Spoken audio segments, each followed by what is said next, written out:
বিদ্যালয়ের ক্ষুদে পড়ুয়াদের নিয়ে বসন্তোৎসব পালন করল গঙ্গারামপুরের কাদিহাট অবৈতনিক প্রাথমিক বিদ্যালয় কর্তৃপক্ষ। বৃহস্পতিবার বিদ্যালয় প্রাঙ্গণে একটি সাড়ম্বরে উদযাপন করা হয়। সেখানে বিদ্যালয়ের শিক্ষক শিক্ষিকা ছাড়াও উপস্থিত ছিলেন অন্যান্য বিশিষ্টজনেরা। অনুষ্ঠানের শুরুতেই উদ্বোধনী সঙ্গীত এবং আবৃত্তি পরিবেশন করে বিদ্যালয়ের পড়ুয়ারা এরপরেই বিদ্যালয়ের ক্ষুদে পড়ুয়াদের নাচে গানে বসন্ত উৎসবে মুখরিত হয়ে ওঠে। রায়গঞ্জ শহরে বৃহন্নলারা বসন্তোৎসব পালন করলেন। সেখানে উপস্থিত হন রায়গঞ্জের বাসিন্দা মৌসুমিতা। এদিন বৃহন্নলাদের নানান রঙের আবির রাঙিয়ে দেন তিনি। তাদের মুখে আবির লাগিয়ে এবং উত্তরীয় পরিয়ে তাদেরকে উৎসবের স্বাগত জানান। সাথে মিষ্টিমুখ করানোর পাশাপাশি দোল উৎসবের শুভেচ্ছা জানানো হয়।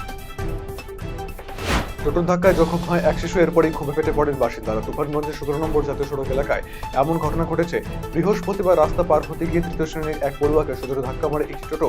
তড়িঘড়ি তাকে তুফানগঞ্জ মহকুমা হাসপাতালে প্রাথমিক চিকিৎসার জন্য নিয়ে যাওয়া হয়। ঘটনার পরই অভিভাবকেরা ক্ষোভে ফেটে পড়েন। রাত পোহালি দোল উৎসব, তাই দোল উৎসবকে ঘিরে সেজে উঠেছে শিলিগুড়ির একাধিক দোকান, যেখানে বিক্রি হচ্ছে আবির, পিচকারি সহ দোল খেলার নানাবিধ সামগ্রী। দোকানদারেরা জানান, এবছর একাধিক নতুনত্ব সামগ্রী এসেছে দোল উৎসব উপলক্ষে। রং এবং আবির তো রয়েছে, পাশাপাশি রয়েছে আতশবাজি রং এবং বাটারফ্লাই আবির। মূলত আতশবাজি রং হলো আকাশে গিয়ে আবির ছড়িয়ে দেবে চারিদিকে, এবং বাটারফ্লাই আবির হলো প্রজাপতির মতো উড়ে গিয়ে আবির ছড়াবে চারিদিকে। দোলের আগে পুলিশি অভিযানে উদ্ধার প্রচুর মদ। বৃহস্পতিবার গাজল থানার পুলিশ প্রশাসন গোপন সূত্রে খবর পেয়ে মালদার গাজল থানার অন্তর্গত পান্ডুয়া গ্রাম পঞ্চায়েতের ইসিমুশি এলাকায় একটি বাড়িতে অভিযান চালায়। অভিযানের সময় বিয়ারের ৬টি কার্টুনে প্রায় ৭২ বোতল মদ উদ্ধার করে পুলিশ। এই ঘটনায় অভিযুক্ত বাবুরাম বাসকে গ্রেফতার করে পুলিশ। ধৃত এদিনই মালদা জেলা আদালতে পাঠায় গাজল থানার পুলিশ। আগামী 23 মার্চ অনুষ্ঠিত হতে চলেছে রান ফর রায়গঞ্জ। রায়গঞ্জের বিধায়ক কৃষ্ণ কল্যাণীর উদ্যোগে এই মেগা ইভেন্ট অনুষ্ঠিত হবে।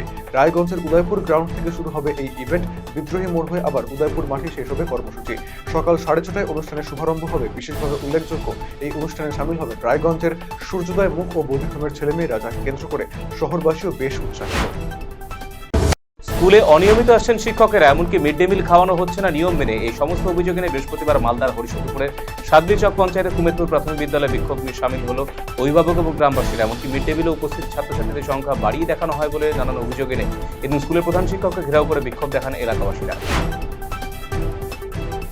এবারে দলীয় ভাবমূর্তি লঙ্ঘনের অভিযোগে হুমায়ুন কবিরকে শোকজ করল দলের শৃঙ্খলা রক্ষা কমিটি। তৃণমূল কংগ্রেসের বিধানসভা পরিষদের শৃঙ্খলা রক্ষা কমিটির দায়িত্বে থাকা পরিষদীয় মন্ত্রী শুভনদেব চট্টোপাধ্যায় শোকজ করছেন হুমায়ুন কবিরকে। আগামী 24 ঘন্টার মধ্যে হুমায়ুন কবিরকে শোকজে উত্তর দিতে বলা হয়েছে। মন্ত্রিসভার বৈঠকের পরই হুমায়ুন কবিরকে শোকজের সিদ্ধান্ত। পাঁচের আগে 27টি মোষ উদ্ধার করলো বিএসএফ। জানা গেছে, মোষ বোঝাই একটি কন্টেনার ডালখোলা থেকে শিলিগুড়ি ফুলবাড়ি হয়ে বিহারের দিকে যাচ্ছিল। সেই সময় ফুলবাড়ি টোলগেট এলাকায় মোষ বোঝাই ওই কন্টেনারটিকে আটক করে বিএসএফ জওয়ানেরা। গাড়িতে তল্লাশি চালাতেই 28টি মোষ উদ্ধার করা হয়েছে। রাজ্যে 294টি বিধানসভা কেন্দ্রে ভুতুরে ভোটার খুঁজতে ময়দানে নেমে পড়ছে তৃণমূল কংগ্রেস কর্মীরা। কোচবিহার জেলার 9টি বিধানসভা কেন্দ্রে ভুতুরে ভোটার সংখ্যা 4072। সেখানে মাথাভাঙ্গা বিধানসভা কেন্দ্রে 4024 জন ভুতুরে ভোটার। মাথাভাঙ্গা বিধানসভায় বিজেপির সংগঠন ভালো, সেখানে বিজেপি বিধায়ক রয়েছে, তাই বিজেপি টার্গেট করছে মাথাভাঙ্গাকে, এমনটাই অভিযোগ জেলা তৃণমূলের সভাপতি অভিজিৎ দেব ভৌমিকের। Confederation of state government employees Itahar block কমিটির পক্ষ থেকে ইটাহার ব্লক সমষ্টি উন্নয়ন আধিকারিক দিব্যেন্দু সরকারকে 5 দফা দাবিতে স্মারকলিপি দেওয়া হলো বৃহস্পতিবার দিন বিকেলে। সংগঠনের পক্ষ থেকে বেশ কিছু কর্মী ইটাহার ব্লক সমষ্টি উন্নয়ন দপ্তরের সামনে আসে। পরে বিডিওর হাতে স্মারকলিপি তুলে দেয়। তাদের দাবি দেওয়ার জেনে সহযোগিতা আশ্বাস দিয়েছেন বিডিও।